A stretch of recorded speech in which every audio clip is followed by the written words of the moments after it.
we focus in on Tommy Jones, just standing guard at the briefing room.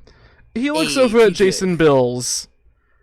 Should I, go out and shoot anything? Jason just kind of shrugs. Honestly, there's enough heroes in the city that we really don't need to. Tommy just shrugs. God help us! Walks out. Like, Send backup, send everyone! Starts walking down. Looks at Oliver playing with Bosco Jr. Pets Oliver. And just hugs him and sinks down into the fur. Oh god, no. He's been absorbed. We come back to a chaotic scene! They're shooting lasers out of their fucking mouths! Oh, by the way... Scream. We all know this. We are all aware. They're 2,000 feet in the air, how are they able to fucking aim? Bosco is not the feeling wells, yes? Oh no. So, I also lost literally everyone in the group. Where have you gone? Well, Bosco's in the clinic with Sebastian. Yes, exactly. Oh, I thought you said the clink. The clink, yeah, he belongs there, but Eventually, but not now. Not We'll yet! get there. Sebastian, you have just called forth your phantasmal army. Oh, phantasmal bodyguards, as there's a few less than you would have hoped, but there's still quite a few. Not enough brass in that badge. You did hear a charging noise last time, and now it seems like they're firing. One of your phantasmal bodyguards, the one standing in front of the door, what kind of consciousness, sentience, if any, is a part of these? Very limited. They're fully under Sebastian's direct command, but they have a modicum of intelligence. But all of their like intelligence and knowledge is purely combat. Alright. They only know how to fight. Two blast fire forth. One of them just lands on the armor, reflecting off. A magical force sustains it. The other one fires at the same spot, this time damaging it, if only slightly. It takes 1 entry. I should describe them a slight bit. They're actually simulacrums of Spartan hoplites with the brass full plate armor and large round shields and spears. Nice. This one, who apparently did not move out of the fire last time, is going to take 2 more injuries and walk out of the fire. The bastard. Bluebeard, you have all of these aliens just bunched up in a watery ball, 2,000 feet up. And before, there was a bit of a glow coming from up there. Now, it's almost equivalent to a second sun. It seems I've made a indescribably horrible mistake. Oh no. There is a way to describe it. Ah! Oh no. Sebastian. Sebastian just sighs seeing Bosco here now. Well, Lieutenant, these idiots have gotten themselves in trouble. Looks like I should be helping them. Yes, she looks down at Bosco. Still really cute. Keep himself safe for me, would you? He's an alien. How is he cute? I mean, he's in his Roscoe disguise. Yeah. Oh, that's right. I'm in my Wait, Roscoe disguise. wait. Does This is what that was just. drop after I get basically eaten? Yeah, the just disguise drops, and even if it doesn't, it's like flickering in and out. Fair enough. Sebastian just takes out a card. For Investigator Sebastian Riddle. When we get out of this, feel free to call me if you need a favor. She takes your code, and in your hand, you didn't really recognize her placing it, but there's her own code. Then Sebastian snaps and teleports using accurate teleport to next to Kere, northwest of here. Appears next to Kere in just like a flash of blue runic light. Puts a hand on him and puts his other hand out towards the guy next to him. So, you want to get out of here, or are you planning to die? Crazy I ghost. would Nani? like to get out of here. He just like goes to take your hand, stops for a moment, picks up a wrench, takes your hands. Good choice. Then other action, teleport with these two out front of the credit union.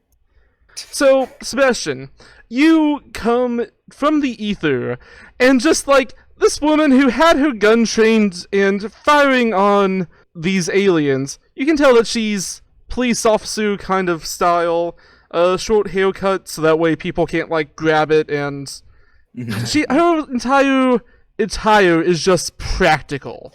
She stripped down any part of the suit that wasn't required, replaced as much of it as she could with armor, and her instincts take hold as you appear behind her. She aims the gun at you and says, "Oh, you're also human," and then points back at the aliens and starts firing again. Nice to meet you too. Sebastian just throws a vial at the guy next to Carrie. Give him this, it should hopefully wake him up. He looks at you, down at the vial, nods. "I'll trust you, Magic Man." Come Good back, choice, son. Magic Man. Good choice, son. Hey, Baba Yaga. Hey, Reggie, too. Where's the original? And then extra effort, and he's going to multi-attack all the aliens in front You of him. actually notice, looking at this Reginald, again, he's kind of like more of a dad bod going on. He has a flaming mustache that he's just picked off of the alien next to him. Oh, yeah, he knows that's Reggie, too. He knows that's not the original Reggie. And there's Quotation also, marks. like, his form is rapidly fading. You can probably tell that the force that's brought him into existence is not sticking around. There's a door on the floor right here, by the way. That's no Yeah, good. there's also a door on the floor. So Sebastian just sort of sweeps the area, and runes appear in front of him, firing multitudes of beams and like with bursts of energy at the end of them. But he sees red specifically, so it just alters a rune's course just a little bit, moving it to the side and aiming right between its eyes, or where its eyes should be. And then as it gets there, he snaps to explode its head. And its head just goes splat. It was completely undamaged before, but with that, it covers the nearby area. Tiny runes appear to protect Baba Yaga from the spongy material landing upon her. Fine red mist. Sebastian just kind of rolls his shoulder. I'm spreading myself too thin here. How you doing, Baba Yaga? She puts a thumbs up. I'm doing alright at the moment. Honestly, I didn't really prepare for a massive fight. I was just walking down the street. I had places to be. I suppose they'll probably forgive me for being late. She just kinda sighs. I wish I had places to be. Oh. Hey, you're always welcome. And that's the end of Sebastian's turn, because I have used every action possible to use. And Sebastian, you also notice that the force keeping, well, Reginald's copy here, this copy that has some kind of dimensional energy radiating off of it, just snaps back to its own reality. Meanwhile, high in the air, maybe 1,000 feet up, drones attacking, well, various flying individuals, them attacking them back. One particular set is a woman in what seems to be a stage performer's outfit, standing on a platform. On the same platform is, well, Echo. Would you like to describe yourself? Echo seems to be in what looks like a no. deep black trench coat. That seems like, I guess the best way to describe it is technological.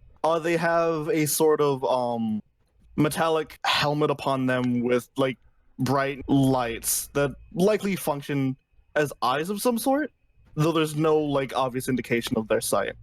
Weapon of choice seems to be some sort of rail gun. You hold your railgun up, going to fire at one of them. However, from behind you hear a blast. You manage to dodge out of the way, avoiding too much injury. You are a little bit battered from the battle already, but you are not further harmed. However, you hear behind you a harsh and sharp screech as your ally Hattrick has been shot. She begins falling from the sky, and the platform beneath you flickers and fades. You begin to fall. You land on the roof of a building. You do a bit of a roll, but you're made of metal, and you just fell 1,000 feet. They did the best that they could with what they had. You What end roof up does on he your fall on? back. Looking up, you see... Well, it's not like you're going down alone. It's not Hattrick who's been blasted off into the distance. It's another form. You roll out of the way as A drone as well as an alien jumping out of it, letting the drone crash onto the roof, destroying the roof, sending you to the ground floor, but you didn't get hit by the drone and you landed fairly softly. The alien lands next to you. What? Oh no. So to describe this as I'm seeing it, it's like where it cuts away as like the drone flies in, there's an explosion, and then it cuts in close and Echo's actually fine. That's what hero points are to me.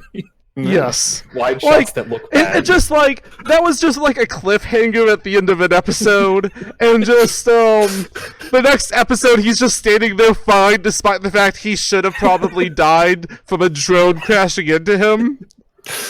He dodged it off screen. You land on what seems to be a bearskin rug.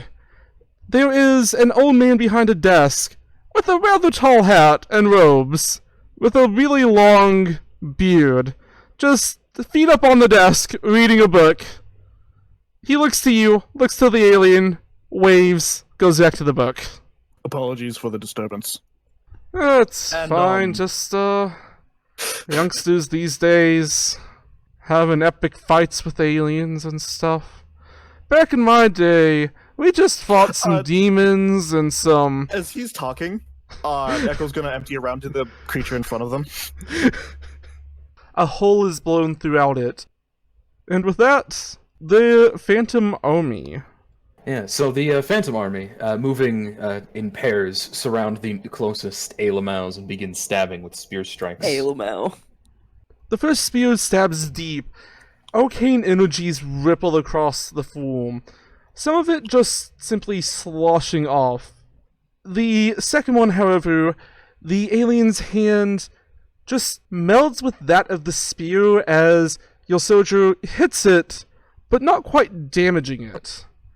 The spear's a little bit caught in its own now. That was for the blue one. The red one, both spearmen just stab him through in sync. Arcane energy once again ripples through. They are very simple men. They stab. This guy who just kind of was standing there letting aliens attack him just shrugs. The heavy rain still pouring from Kare's Kasanagi. He just looks around. Sees a massive blue creature, an angel, and Bonita, and just starts casually walking that way. Allison is going to... She looks over Bosco, takes his helmet off for just a moment, making sure to leave the part that's pouring in whatever he breathes in over his mouth. The respirator. Yeah. Well, I don't know what you got, kid, but, looks like you're gonna be fine here soon. She looks at the two, just, doctors, nurses, employees at the clinic. Why are you just standing there? They look at her. Well, honestly, seems like you guys kinda got this, and it's good to watch. One of them pulls out popcorn from beneath the counter. This clinic must get attacked a lot. They seem very nonchalant about full-scale alien invasion. They have popcorn ready to watch heroes fight.